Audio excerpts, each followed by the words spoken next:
ইসলামী আন্দোলনে যোগ দিন।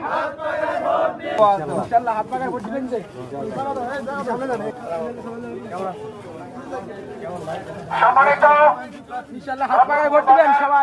এলাকাবাসী, আমাদের ভোলা 1 আসন ইসলামী আন্দোলন বাংলাদেশ তথা বিশ্বের চরমনায় মনোনীত ভোলা 1 আসনের এমপি পদপ্রার্থী মাওলানা এম ওবায়দ বিন মুস্তাফা সৌজন্য সাক্ষাতের জন্য আপনাদের কাছে এসেছেন, সালাম বিনিময়ের জন্য আপনাদের কাছে এসেছেন।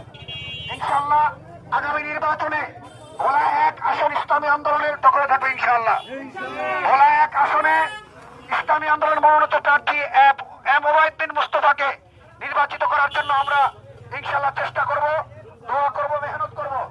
আমাদের যোগ্য প্রার্থী ভোলা জেলার